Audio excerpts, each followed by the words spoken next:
ಈಗ ತಾನೇ ಕಾಂಗ್ರೆಸ್ ವಕ್ತಾರರು ನಟರಾಜ್ ಗೌಡರು ನಮ್ಮ ಜೊತೆ ಜಾಯ್ನ್ ಆಗಿದ್ದಾರೆ. ನಿಮಗೂ ಕೂಡ ಕಾರ್ಯಕ್ರಮಕ್ಕೆ ಸ್ವಾಗತ ಸರ್.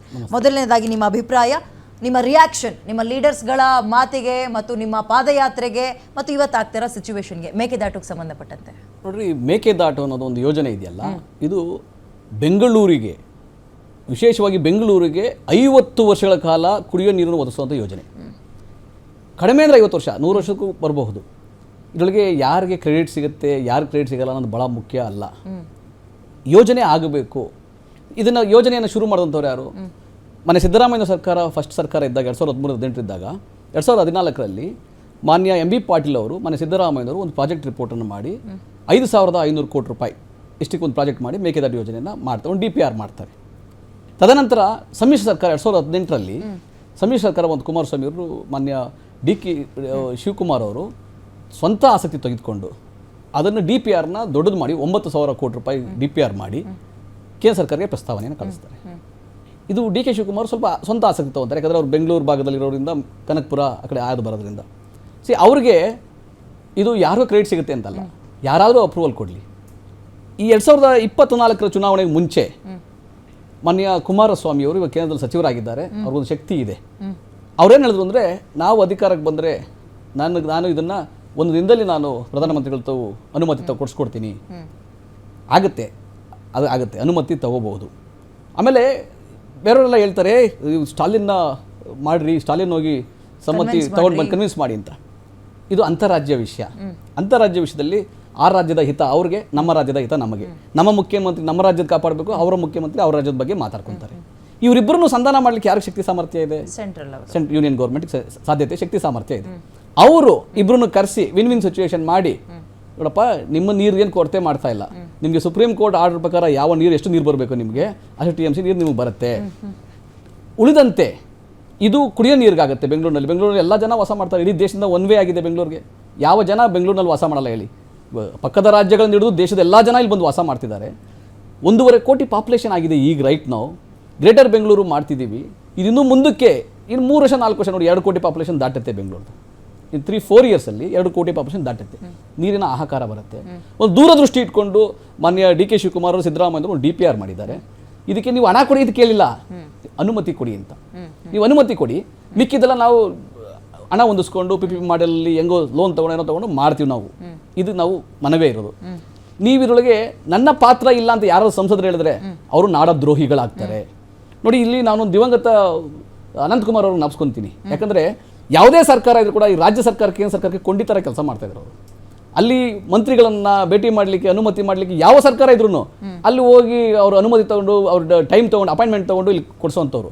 ಈಗಿನ ಸಂಸದರುಗಳಿದ್ದಾರಲ್ಲ, ಎಸ್ಪೆಷಲಿ ಮಂತ್ರಿಗಳಿದ್ದಾರಲ್ಲ, ರಾಜ್ಯದಿಂದ ಮಂತ್ರಿಗಳಾಗಿದ್ದಾರಲ್ಲ, ಇಡೀ ರಾಜ್ಯಕ್ಕೆ ಒಂಥರ ಏನೋ ಒಂದು ಶಾಪನೋ ಏನೋ ಗೊತ್ತಿಲ್ಲ.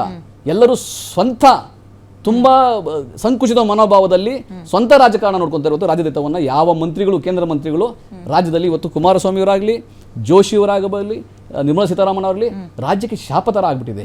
ಇವರಿಂದ ಏನಾದ್ರು ಕೊಡುಗೆ ಆಗಬೇಕು. ಏನು ಕೊಡುಗೆ ಆಗಬೇಕು ನೋಡಿ, ಇದು ಹಿತಗಳು ಬಿಟ್ಬಿಡಿ, ಸ್ವಾಹಿತ ಬಿಟ್ಬಿಡಿ, ಕಾಂಗ್ರೆಸ್ BJP JDS ಬಿಟ್ಬಿಡಿ. ರಾಜ್ಯದ ಜನ, ಕುಡಿಯೋ ನೀರು, ಇಂಥ ವಿಷಯಗಳಲ್ಲಿ ರಾಜಕಾರಣ ಮಾಡಬಾರದು. ಇವತ್ತು ಇವರೇನು ಹೇಳಿಕೆ ಕೊಟ್ಟಿದ್ದಾರಲ್ಲ, ಅತ್ಯಂತ ದುರದೃಷ್ಟಕರ. ಯಾಕಂದ್ರೆ ನಮಗೆ ಕಿಂಚಿತ್ತಾರು ಒಂದು ಗೌರವ ಇದ್ದೇ ಇರ್ತದೆ. ಕೇಂದ್ರ ಸಚಿವರು, ನಮ್ಮ ರಾಜ್ಯದಿಂದ ಆಯ್ಕೆ ಆಗಿರೋ ಕೇಂದ್ರ ಸಚಿವರು ಅಂತ, ಆ ಕಿಂಚಿತ್ತು ಗೌರವ ಕೂಡ ಜನಗಳು ಕಣ್ಣಲ್ಲಿ ನೀವು ಇವತ್ತು ವಿಲನ್ ತರ ಕಾಣ್ತಿದ್ದೀರಿ. ಅಂತವ್ರು ಯಾಕೆ ಸರ್ ನೀವು ಹಂಗೆಲ್ಲ ಪಾದಯಾತ್ರೆ ಎಲ್ಲ ಮಾಡ್ಕೊಂಡು ಏನೋ ಅಧಿಕಾರ ಕೊಟ್ಬಿಡಿ ನಾವು ಸರಿ ಮಾಡ್ತೀವಿ ಅಂತ ಓಡಾಡಿದ್ರಲ್ಲ ನೀವು ಅವಾಗ? ನಾವು ರೆಡಿ ಇದೀವಿ. ಬಿಜೆಪಿ ಅವ್ರ ಹತ್ರ ತಗೋಬಿಡ್ತೀನಿ ನಾನು. ಮಹೇಶ್ ಅವರೇ, ನಿಮ್ಮ ಮೊದಲ ಅಭಿಪ್ರಾಯ ಇದರಲ್ಲಿ? ನೋಡಿ, ನಾನು 3 ಜನ ಮಾತುಗಳನ್ನ ಕೇಳಿದೆ. ಆಡಳಿತ ಪಕ್ಷದ ನಟರಾಜ್ ಗೌಡ್ರು ಮಾತನ್ನ ಕೇಳಿದ್ವಿ.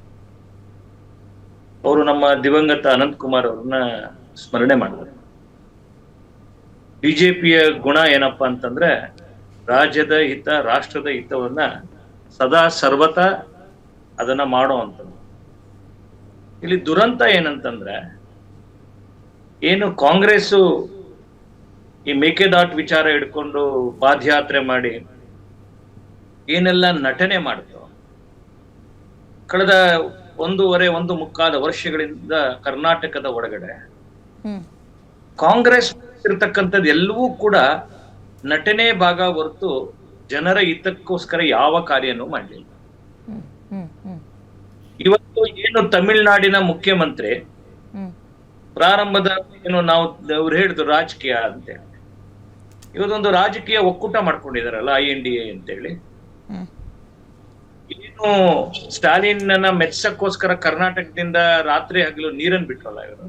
ಹ್ಮ್ ಇವತ್ತೇ ಭಾಗ ಅಲ್ವಾ ರಾಜಕೀಯ ಒಂದು ವೇದಿಕೆ ಅಲ್ವಾ.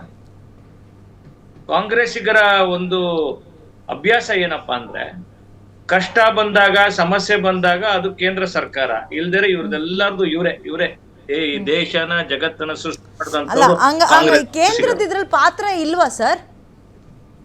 ಇಲ್ಲಿ ನೋಡಮ್ಮ, ಇಲ್ಲಿ ಕೇಳಿಮ್ಮ ವಿದ್ಯಾ, ಹೇಳ್ತೀನಿ ಕೇಳಿ. ಕೇಂದ್ರದ ಪಾತ್ರ ಏನು ಅಂತಂದ್ರೆ ಬಹಳ ಸ್ಪಷ್ಟವಾಗಿದೆ. ಇದರಲ್ಲಿ ಕೇಂದ್ರ ಅನುಮತಿ ಕೊಡುವಂತ ಎಲ್ಲವೂ ಮಾಡಾಗಿದೆ. ಯಾಕೆ? ಇಲ್ಲಿ ಪ್ರಶ್ನೆ ಬಂದ ಇಲ್ಲಿ ಕೇಳಿ, ಕೋರ್ಟ್ಗೆ ಹೋದಂತವ್ರು ಯಾರು? ಹ್ಮ್ ಇವತ್ತು ಗ್ರೀನ್ ಟ್ರಿಬ್ಯೂನಲ್ಗೆ ಹೋದಂತವ್ರು ಯಾರು? ಹ್ಮ್ ಸ್ಟಾಲಿನ್ ಅವರು. ಹ್ಮ್ ಇವತ್ತು ಆ ಸ್ಟಾಲಿನ್ ಅವ್ರ ಹತ್ರ ಈಗ ಸನ್ಮಾನ್ಯ ಕುಮಾರಸ್ವಾಮಿ ಅವರು ಬಹಳ ಸ್ಪಷ್ಟ ಹೇಳಿದ್ದಾರೆ, ನೀವು ನಾಳೆ ಬೆಳಿಗ್ಗೆ ಸ್ಟಾಲಿನ್ ಅವ್ರ ಹತ್ರ ಅದನ್ನು ವಾಪಸ್ ತೆಗ್ಸಿ. ಹ್ಮ್ ವಾಪಸ್ ತೆಗೆದ ಸಂದರ್ಭದಲ್ಲಿ ನಾವು 24 ಗಂಟೆ ಒಳಗಡೆ ಇದಕ್ಕೆ ಪರ್ಮಿಷನ್ ಕೊಡ್ತೀವಿ ಅಂತ. ಹ್ಮ್ ಇದ್ರಕ್ಕಿಂತ ರಾಜಕೀಯ ಹ್ಮ್ ಇವ್ರ ಕೈಲಿ ಏನು ಮಾಡಕ್ಕಾಗದೆ, ಹ್ಮ್ ಇವ್ರ ಕೈಲಿ ಏನು ಮಾಡಕ್ ಸಾಧ್ಯ ಇಲ್ಲ. ಈಗ ಬಹುಶಃ ನಾವು ಅವ್ರು ಟ್ಯಾಕ್ಸ್ ಎಲ್ಲ ಶಾಪ- ಕಟ್ತೀವಲ್ಲ ಸರ್, ಪಕ್ಕದ ತಮಿಳ್ನಾಡಿಗೆ ಕಟ್ತೀವ, ಕೇಂದ್ರ ಕಟ್ತೀವ? ಏನಾದ್ರು ಪ್ರಾಬ್ಲಮ್ ಆದ್ರೆ ಕೇಂದ್ರದವ್ರನ್ನ ಕೇಳ್ಬೇಕಾ, ತಮಿಳ್ನಾಡವ್ರನ್ನ ಕೇಳ್ಬೇಕಾ ಸರ್ ನಾವು? ನೋಡಿ, ಕೇಂದ್ರ ಅಂತಕ್ಕಂಥದ್ದು ಇಡೀ ದೇಶದ 146 ಕೋಟಿ ಭಾರತೀಯರ ಹಿತವನ್ನ ಕಾಪಾಡುವಂಥದ್ದು ಅಲ್ವಾ? ಅದ್ರಲ್ಲಿ ಕರ್ನಾಟಕನೂ ಸೇರುತ್ತೆ ಅಲ್ವಾ? ಕರ್ನಾಟಕನೇ. ತಮಿಳ್ನಾಡು ಎಷ್ಟು ಮುಖ್ಯನೋ ಕರ್ನಾಟಕನೂ ಕೂಡ ಅಷ್ಟೇ ಮುಖ್ಯ. ಹ್ಮ್ ಹ್ಮ್ ಇಲ್ಲಿ ಪ್ರಶ್ನೆ ಇರ್ತಕ್ಕ, ಯಾರು ರಾಜಕೀಯ ಬದ್ಧತೆಯನ್ನ ಪ್ರೂವ್ ಮಾಡ್ಬೇಕಾಗಿರೋದು? ಹ್ಮ್ ಯಾರು ರಾಜಕೀಯ ಬದ್ಧತೆ ಮಾಡಬೇಕು? ನೀವು ಇವತ್ತು ಚರ್ಚೆ ಮಾಡ್ತಾ ಇದ್ದೀರಾ ನಿಮ್ ಗ್ಯಾರಂಟಿ ಟಿವಿ ಒಳಗಡೆ. ಇದನ್ನ ನೀವು ಪ್ರಾರಂಭದಲ್ಲಿ ನೀವು ಅದನ್ನ ತೋರಿಸಿದೀರಾ ಅಂತ ಅನ್ಕೊಡ್ತೀನಿ. ಸ್ಕ್ರೀನಿಂಗ್ ಅಲ್ಲಿ ಪಾದಯಾತ್ರೆ ತೋರಿಸಿದ್ದೀರಾ. ಪಾದಯಾತ್ರೆ ಮಾಡಿದವ್ರು ಯಾರು? ಕಾಂಗ್ರೆಸ್. ಪಾದಯಾತ್ರೆ ಮಾಡಿದವ್ರ ಮೇಲೆ ಕೇಸ್ ಹಾಕ್ಬಿಟ್ರಲ್ಲ ನೀವು ಅವಾಗ. ಇಲ್ಲಿ ಕೇಳಿ, ಅವತ್ತು ಕೋವಿಡ್ ಇತ್ತು, ಮಾಡಿದ್ವಿ. ಕೋವಿಡ್ ಕೇಸ್ ಹಾಕಿದ್ದು, ಬೇರೆ ಇನ್ನೆಂತ ಇಲ್ಲ. ಅವ್ರೇನು ರಾಜಕೀಯಕ್ಕೋಸ್ಕರ, ಅವ್ರೇನ್ ಸಾಧನೆ ಮಾಡಕ್ಕೋಸ್ಕರ ಪಾದಯಾತ್ರೆ ಮಾಡಿದ್ರ?